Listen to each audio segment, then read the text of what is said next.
ဒီနေ့တော့ဥပုသောင်းလိုင်းမော်မှာဥပုသောင်းရဲ့ကြက်သမားတွေကိုရင်ဖွင့်ပြမယ်နဲ့နော်နေခဲ့တာအနှစ်စတက်တယ်က4-5နှစ်ရှိဒီနေ့ကတော့ရင်စဖွင့်ပြီဥပုသောင်းတကယ်တမ်းကျတော့ဥပုသောင်းကြက်သမားတွေကစိတ်မခေါ်ကြဘူးဘာလို့မခေါ်ကြအောင်ဒီဘက်နေရလူတွေအကုန်သိတယ်ဒါငါရဲ့ဖြစ်စဉ်အမှောင်ပြောပြငါကြက်လက်ရင်မတိုက်ဘူးငါမှကြက်ကောင်းတာရှိတယ်လက်ရင်မတိုက်ဘူးငါဘာလို့ဝိုင်းကြီးကိုသွားမတိုက်လို့ဆိုငါလက်ရင်ထဲမှာအလွန်ကြုံထဲမှာအာကြီးဝင်ပြူမှ2သိန်း3သိန်းဆိုတာအလွန်ကြုံအဲ့တော့လက်ရင်ကလုံးအာမတန်ကွာမထက်ရလဲရတယ်ကွာဒီများတကယူတိုက်နေကြပဲနောက်မင်းတစ်ခုပြောဦးမယ်ဥလောင်ကြက်မကောင်းဘူးလားဟုတ်ကောင်းတယ်ငါ10ကောင်တိုက်ရင်9ကောင်10ကောင်ဘိုင်းသေးနိုင်တယ်နော်ဘိုင်းသေးကိုနိုင်တယ်ဒါနဲ့ဒီချက်တွေကိုအပေါ်တက်တိုက်ပါလားအပေါ်တွေကိုတက်တိုက်တော့ဟဲ့ငါမင်းတို့ရင်ဖွင့်ပြတာငါအပေါ်တက်တိုက်ပြီးငါထည့်နိုင်တာမှ3သိန်း2သိန်း3သိန်းလက်ဖျားကြရင်တော့ငါချတယ်နော်အကြိုက်ဆွဲတယ်လက်ဖျားကြရင်တော့ငါလက်ဖျားတော့လက်မကြည့်ဘူးလောင်ရဲတယ်မကြိုက်တဲ့လောက်ဖြစ်နေပြီလောင်ရဲအဲ့တော့ငါ့ကိုတချို့ကကြက်စိမ်မခေါ်ကြဘူးဆိုတာအဲ့ဒါငါ့ကိုစိမ်ခေါ်မယ်ဆိုရင်လေခေါ်ငါ2သိန်း3သိန်းအဲ့ဒါတော့တိုက်ပြီးမယ်လက်ဖျားတော့ငါကြိုက်ရင်မလို့ငါအကြိုက်တယ်လို့ရေးမှာနော်အဲ့တော့တချို့ကဥဆောင်ကျက်နဲ့တိုက်ကြည့်ကျင်တယ်တဲ့တိုက်ကြည့်ကျင်တော့ကလေးတို့တိုက်ကြည့်ကျင်လို့ရှိရင်တော့လာခဲ့နော်လာခဲ့ဟိုဘယ်သွားဆိုလဲဝိုင်းမတွေ့တာပူကောင်းတယ်ကွာနော်ဝိုင်းမတွေ့တော့ဟိုသူနဲ့ကိုနဲ့ကင်ပြီးတော့တေချာတိုက်လိုက်တာနော်ကောင်းတယ်တယောက်နဲ့တယောက်တချို့လိုင်းပေါ်မှာစိတ်မခေါ်ကြနဲ့မလို့အဲ့ဒါတွေကဟိုတယောက်နဲ့တယောက်စိတ်ဝင်ကွဲကြရဖြစ်တယ်ကြက်သမားကြီးညီကိုအတူတူပဲနေကြနော်ဟိုရှုံးတဲ့နိုင်တွေကတော့ဒါတစ်ခုပဲဟဲ့လားရှုံးတဲ့နိုင်ရှိမှာပဲအဲ့တော့တယောက်နဲ့တယောက်စိတ်မခေါ်နဲ့ငါ့ကိုကြက်တိုက်မယ်ဆိုရင်2သိန်း3သိန်းတော့တိုက်တယ်အေးမင်းလက်ဖျားတော့မင်းမကြီးနိုင်အောင်ငါရေးမှာနော်ငါလက်ဖျားတော့ငါကြိုက်ရင်ဆွဲမှာနော်အဲ့တော့တချို့ကြက်စိတ်မခေါ်တာအဲ့ဒါကြောင့်ဥဆောင်ဝိုင်းကြီးရအောင်ကြက်လေးပါတော့ဝိုင်းကြီးရအောင်လဲမနေရပါဘူးကွာ2ဖက်3ပတ်လောက်ပုတ်လိုက်နော်ဝိုင်းသေးမှစမ်းလိုက်လို့ကောင်းသွားပြီသူဘယ်သတင်းပေါက်တော့မသိပေါက်သူအိမ်ရောက်လာပြန်ပြီမဝါပြန်ငါမှလူကန်နေရှိတယ်လူရင်းနေရှိတယ်အဲ့လူရင်းနေအဲ့ကြက်တွေတိုက်နေတယ်အဲ့ကြက်တွေတိုက်နေအခုပါအားလုံး9ကောင်ပို့ပါ9ကောင်နိုင်ဝိုင်း2ကောင်ကြံနေသေးတယ်ဒီမှာလေးကောင်းမယ်မလုပ်လိုက်နဲ့မဝါပြန်ငါဝိုင်းကြီးကိုရောက်ခွင့်မယ်ဘာဝိုင်းကြီးရောက်လဲငါအတွက်ဘာမှအသုံးဝင်ဘာဖြစ်လို့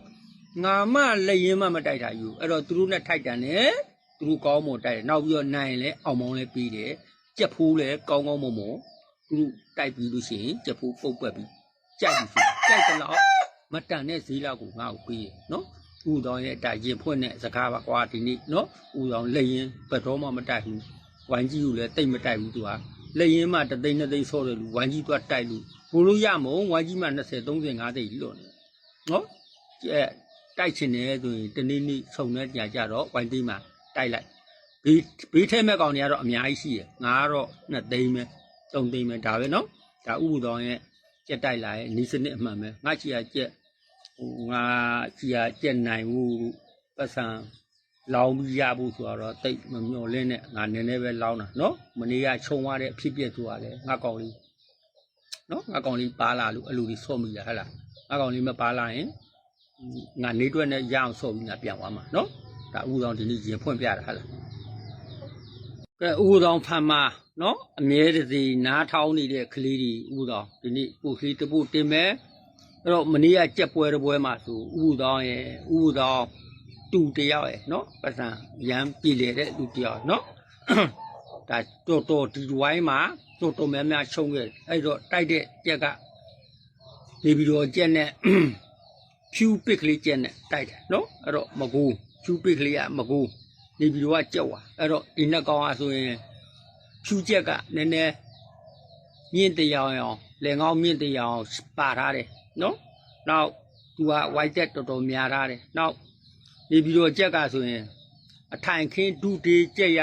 ကြက်ကျေဝန်းထားတယ်သူကြိုက်ကိုကြိုက်တိုက်လိုက်ကြပြီတိုက်တော့အဲ့ဒီမှာဘာဖြစ်တော့ဆိုဖြူကလွတ်တဲ့က7သိန်း9သိန်း10သိန်း6သိန်း10သိန်း5သိန်းဒီလိုပဲရှာကြတယ်ရှာကြတော့ကိုလည်း10သိန်း5သိန်း1သိန်း1တီလောင်းလိုက်တယ်ဇက်တိုက်နင်းကန်ရှာနေ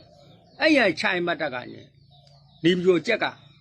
လာရင်ရွတ်တယ်ချွတ်တယ်ဖောလိုက်တယ်ဖောတဲ့ချက်မှာကြောင်တောင်မျိုးတော်ဖြစ်တယ်အခွင့်အရေးရသွားတယ်ဒါဆိုရင်ခုတ်ပေါက်ခွတ်လန်းဟာဒါအမှန်တိုင်းကြက်လောင်းနေဘူးဖို့ဆိုရင်ဒါတဲ့သွားပြီဘာဖြစ်လို့ဆိုလာခွတ်တာကိုဇက်ခနဲ့ယူပြီးတော့သူကယူရွတ်လိုက်တော့ခါမှာ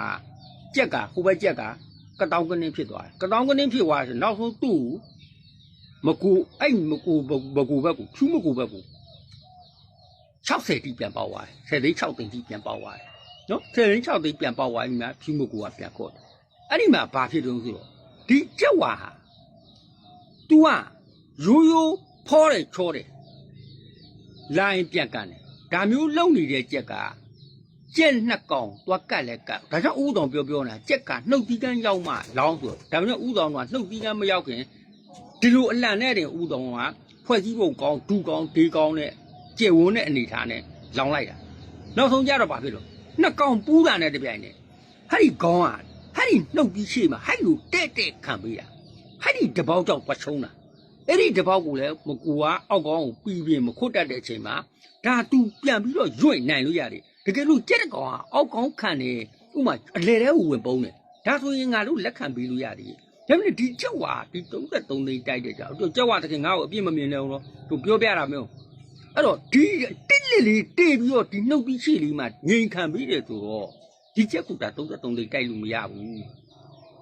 နော်မရဘူးအဲ့ဒီတော့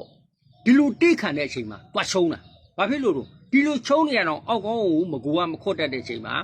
ထင်တယ်လို့ငါးချက်တစ်ချက်ထင်တယ်လို့နော်မမိလာဘူးမမိလာပြီးနောက်ဆုံးအလုံးကြီးတိတ်ခံတာများတဲ့အချိန်မှာဘာဖြစ်သွားအောင်ဆိုဒီခေါင်းကလေးသွားလေးပြီးတော့ကျူသွားတယ်ကျူသွားပြီးအဲ့မှာ200ပေါက်တဲ့အထိမှလည်း203လီဆက်စားတော့10သိန်း2သိန်း3လီဥတော်မနေ့ကထပ်စားလိုက်သေးတယ်တိုင်းမတက်ကနောက်ဆုံးတော့ဒီခေါင်းကကြာတော့4လီမင်းတို့ငါပြောထားတယ်ကြက်တကောင်ခေါင်းခံတယ်ဝင်ကုန်းလိုက်တယ်ဒါမှမဟုတ်ဝင်ကုန်းတယ်လာကြိုက်တယ်ရွတ်တယ်ဒါဆိုရင်ကင်လို့ရတယ်ဟိုအောက်ကောင်းမကင်ရဘူးလို့မပြောဘူးနော်ဟိုဆိုလိုတဲ့တော့ဟိုလာကိုတွက်ခင်းပေးတယ်ကိုလာကြိုက်တယ်ရွတ်ကိုလာကြိုက်တယ်ရွတ်မရွတ်ဘူးတိတ်ခံပြီးတယ်အဲ့တိတ်ခံပြီးတဲ့အချိန်မှာနောက်ဆုံးတော့ကိုကပြန်မလိုက်ကြိုက်တဲ့အချိန်မှာဒီတိုင်းနေပြောပဲဒါဥတော်တို့ရှုံးတယ်အဲ့ဝိုင်းဆိုရင်ဘယ်လောက်ရှုံးမှုဆိုရင်စုစုပေါင်း121သိန်း4တောင်ရှုံးတယ်အဲ့ဝိုင်းဟိုဥတော်ရှုံးတာလားဆိုငါတော့ရှုံးတာမဟုတ်ဘူးပေါ့ကွာဒါပေမဲ့လို့